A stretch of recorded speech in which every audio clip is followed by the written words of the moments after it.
Hello, কি অবস্থা সবার?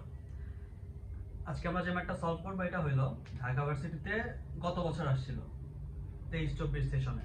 তো ওই বছর নাকি ফিজিক্স কোশ্চেনগুলো একটু হার্ড হয়েছিল। আসলে সেরকমটা কিছুই না, সব ম্যাথগুলো ইজি আসছিল। যাদের বেসিকটা ভালো ছিল, শুরু থেকে যাদের ভিতটা একটু ডেভেলপ ছিল, তারাই আসলে ম্যাথগুলো সলভ করতে পারছিল। হ্যাঁ, তো অ্যাডমিশনের ক্ষেত্রে সব ম্যাথগুলোই তোমার করতে হবে, মানে সব ম্যাথের কনসেপ্টগুলো তোমার ধারণায় রাখা লাগবে। সকল রকমের টাইপের প্রবলেমগুলো দেখে যাওয়া লাগবে। কোনো রকম কনসেপ্ট যদি তোমার গ্যাপ থাকে, তুমি হয়তো অ্যাডমিশনে পিছায় যাইতে পারো। তো এই ম্যাথটা ওই রকমই কিছুটা। হ্যাঁ, তুমি যদি আইডিয়াটা যদি ক্যাচ আপ করতে না পারো তো ম্যাথ সলভ করতে পারবো না। তো এই ম্যাথটাতে বলছে পাথ দূরত্ব ডি এবং ধারকত্ব সি, এমন একটি সমান্তরাল পাথধারকের পাথ দুটির মাঝে d/2 দূরত্বের ধাতব পাত স্থাপন করা হলে নতুন ধারকত্ব কত হবে? সমান্তরাল পাথধারকের একটা ধারক আছে, হ্যাঁ, ধরো এরকম। এই ম্যাথটা করার আগে সূত্রগুলো একটু দেখে দিই। এটা একটা পাথ, এটা একটা পাথ, এটা দুইটা কিন্তু সমান্তরাল আছে, তাই না? এদের মাঝে যে দূরত্ব সেটা বলছে ডি, এদের মাঝের দূরত্বটা ডি, এবং এর ধারকত্ব সি, এর ধারকত্ব সি।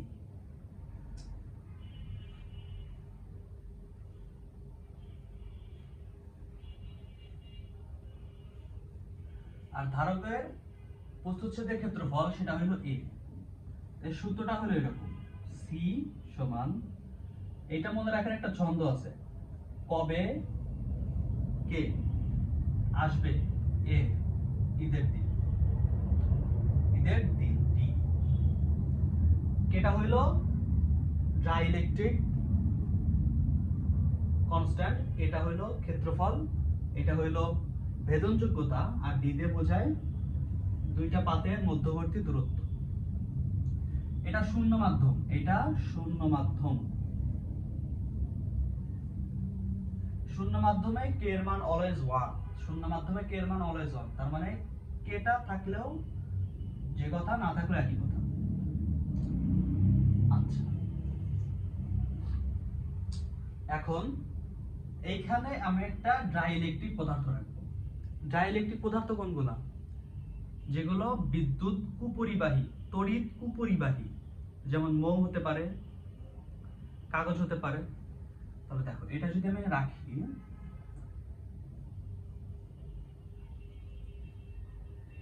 টি পুরুত্বের, টিতে বোঝায় থিকনেস, এই ডাইইলেকট্রিক পদার্থের পুরুত্ব হলো টি, আর এর ধারকত্ব কি, ধরো কি, ঠিক আছে? এই ডাইইলেকট্রিক পদার্থ রাখার কারণে এইখানে ধারকত্বের পরিবর্তন আসবে। আগে শূন্য মাধ্যমে যে ধারকত্বটা ছিল, এখন ধারকত্বের পরিবর্তনটা আসবে। তো ধারকত্বটা কি হবে? সি সমান, যা আছে তাই লিখো, যা আছে তাই লিখো, ডিভাইডেড বাই ডি। হ্যাঁ, এখন দেখো, এই সূত্রটা মনে রাখলেই চলে, হ্যাঁ, সূত্রটা মনে রাখলেই চলে। মাইনাস টি, টি কোনটা? এই ধারক, এই ইয়াটা, থিকনেসটা, পুরুত্বটা, ইনটু 1 মাইনাস 1 বাই কে, কেটা হলো ডাইইলেকট্রিক কনস্ট্যান্ট। ঠিক আছে, এটা কি ছিল? ডাইইলেকট্রিক পদার্থ, বিদ্যুৎ কুপরিবাহী। আচ্ছা, কোশ্চেনটি বলছে দুইটা পাথধারকের মাঝে d/2 দূরত্বে একটি ধাতব পাত স্থাপন করা হলো। ধাতব পাত, ধাতব পাত বিদ্যুৎ সুপরিবাহী, এর মধ্যে বিদ্যুৎ বা তড়িৎ পরিবহন করতে পারবে। তাহলে দেখো, এখন ম্যাপটা দেখি। পাত দূরত্ব ডি এবং ধারকত্ব সি, আচ্ছা ঠিক আছে, এরা সমান্তরাল। ওকে, এদের মাঝের দূরত্ব ডি, আর এর ধারকত্ব সি, আর এদের প্রস্থচ্ছেদের ক্ষেত্রফল এ। আচ্ছা, এর মাঝে ধাতব পাত, এর মাঝে ধাতব পাত বিদ্যুৎ সুপরিবাহী। তাহলে রাখো ধাতব পাত,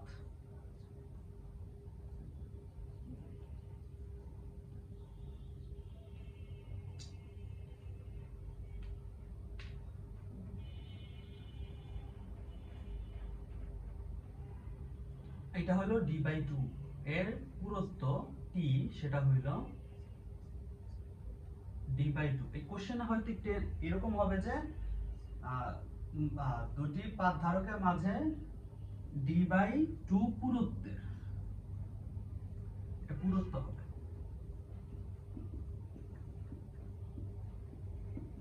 আচ্ছা, এই যে ধাতব পাতটা রাখছি সেটা পুরুত্ব হলো d/2। আচ্ছা, এখন বলছে এটা রাখলে নতুন ধারকত্ব কত হবে। এটা যখন ছিল না তখন কি ছিল বলো, কবে আসবে এদের দিন, কে এর মান তো 1, তাহলে a তারপর ডিভাইড বাই ডি। এটা হলো যখন ধাতব পাতটা ছিল না। এখন ধাতব পাত আমি নিয়ে আসছি, ধাতব পাত নিয়ে আসলে এর একটা ডাইইলেকট্রিক কনস্ট্যান্ট থাকবে কে, এই কেটা হইল ইনফিনিটি, ইনফিনিটি। হ্যাঁ, দেখো কে কাকে বলে, ডাইইলেকট্রিক কনস্ট্যান্ট, এটা কাকে বলে, দুটি চার্জকে শূন্য মাধ্যমে আকর্ষণ বল এবং ওই দুটি চার্জ ভিন্ন মাধ্যমের আকর্ষণ বলের অনুপাতকে ডাইইলেকট্রিক কনস্ট্যান্ট বলে। ধরো এইটা এই যে এই একটা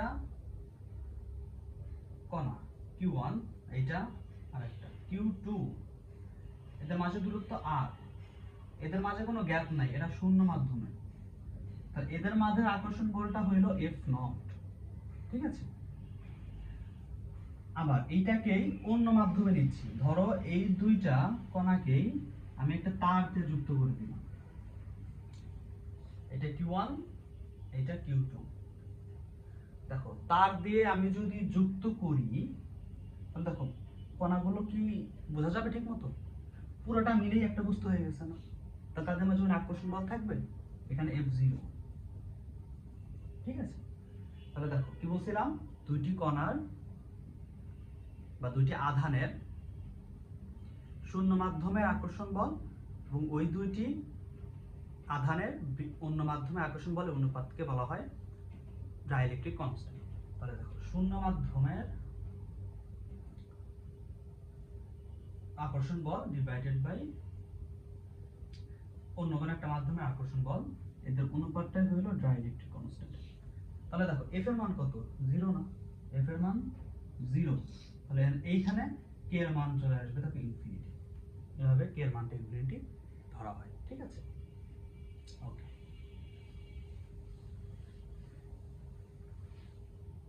তাহলে এটা ছিল সি। তাহলে এখন যে নতুন আমি যেটা পাবো এটা তো সি, তাহলে দেখো C2, আচ্ছা a তারপর ডিভাইড বাই ডি, এই সূত্রটাই বসাও, -t 1 - 1/k। সূত্র একই থাকবে, শুধুমাত্র ডাইইলেকট্রিক কনস্ট্যান্টের মানের চেঞ্জ আসবে, ঠিক আছে। তাহলে দেখো C2 a epsilon naught divided by d minus এটি কি পুরুত্ব, থিকনেস, সেটা কত d/2,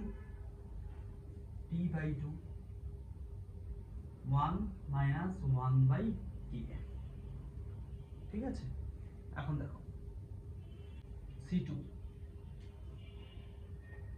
a গ্রহণযোগ্যতা ডিভাইডেড বাই, দেখো d থেকে d-2 বাদ দিলে, একটা থেকে অর্ধেক বাদ দিলে তো অর্ধেক থাকবে, তার মানে d/2 থাকবে, d/2। আচ্ছা 1 - 1 ডিভাইডেড বাই k কত ইনফিনিটি। আচ্ছা 1/∞ সেটা কত 0, বুঝো 1/∞ সেটা কি 0, 0 থেকে 1 থেকে 0 বাদ দিলে 1, d/2 এর সাথে 1 গুণ করলে d/2। তাহলে a epsilon naught divided by d/2 দেখো 2টাকে নিচে ভাগাকারে, তার মানে উপরে গুণাকারে। তাহলে দেখো এই d/2টাকে আমি d রাখলাম, 2টা এখানে দিলাম, ঠিক আছে? তাহলে এখন দেখো C2, দেখো a ভেদনযোগ্যতা ডিভাইডেড বাই d, এটা কার মান? শুরুতে যখন আমি ধাতব পাতটা রাখি নাই তখন সেই ধারকের মান। তাহলে দেখো সেটা কত? c না, 2 ইনটু c। নতুন ধারকত্ব C2 সেটা কত হবে? আগের ধারকত্বের দ্বিগুণ। তার অ্যান্সার কোনটা? ডি। দেখো এই ম্যাথটা পারার জন্য কিন্তু এই সূত্রটা আমার দরকার ছিল। যে সূত্রটাই জানবে না সে অবশ্যই ম্যাথ করতে পারবে না, তাই না? এখন কেউ যদি বলে আমি সূত্রটা পারি না, হ্যাঁ, পরীক্ষা হলে সূত্র মনে নাই থাকতে পারে, বা একটা সূত্র আমি নাই করতে পারি, তো এই সূত্রটা কিন্তু, এই ম্যাথটা কিন্তু আরেকভাবে করা যায়। দেখো এই যে ধাতব পাতটা রাখছি, এইটাকে আমি চাপ দিয়ে একদম ওই আরেক প্রান্তের ধারকের সাথে লাগাই দিব, ঠিক আছে? আরেকটা পাতের সাথে লাগাই দিব, এই পাতটার সাথে লাগাই দিব, এরকম। ছিল কোথায়? এইখানে না, এখানে ছিল, এটাকে ধাক্কা দিয়ে আমি এখানে লাগাই দিব, দেখো আমি লাগাই দিলাম, হ্যাঁ। এইটাকেই আমি জাস্ট ধাক্কা দিয়ে এইখানে নিয়ে গেছি, ঠিক আছে? এইটার কে কত? ইনফিনিটি। আর এই ধাতব পাতটা পুরুত্ব কত? d/2, d/2। আচ্ছা, এটা কিন্তু শূন্য মাধ্যম, এটা কিন্তু শূন্য মাধ্যম, আর এটা ধাতব পাত, শূন্য মাধ্যম না। তাহলে দেখো এইটা শূন্য মাধ্যম হলে কি এর মান কত? 1। এখানে কি এর মান 1, আর এখানে ধারকত্ব কয়টা আসবে? 2টা আসবে, এটার জন্য একটা, এটার জন্য একটা। পুরোটার দূরত্ব কত? d না, পুরোটার দূরত্ব d। তাহলে এইটা যদি d/2 হয়, এই বাকিটুকু কত হবে? অবভিয়াসলি d/2, তাই তো? আচ্ছা তাহলে দেখো এটার জন্য C1, এটার জন্য C2। দেখো ধারক আর রোধের মধ্যে তফাৎটা হইলো এদের উল্টা। যখন শ্রেণীতে থাকে তখন রোধগুলোর যোগ হয়, আর ধারক যদি শ্রেণীতে থাকে তাদের বের করে C inverse, C1 inverse plus C2 inverse, পুরোটার ইনভার্স আর কি। আচ্ছা তাহলে দেখো এই ধারক দুইটা কি শ্রেণীতে না? এরকম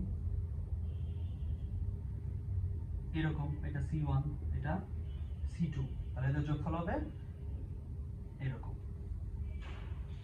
C, পুরোটা নতুন যেটা পাবো C1 inverse plus C2 inverse, পুরোটার ইনভার্স, রাইট? এখন দেখো C1 বের করতে হবে।